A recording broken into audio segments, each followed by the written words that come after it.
بسم الله الرحمن الرحيم.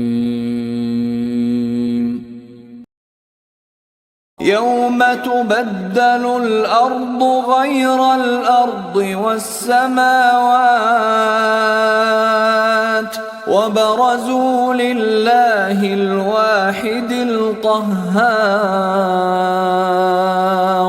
وترى المجرمين يومئذ مقرنين في الأصفاد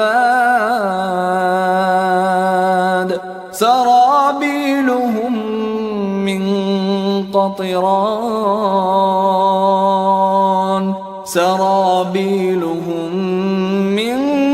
قطران وتغشى وجوههم النار ليجزي الله كل نفس ما كسبت إن الله سريع الحساب.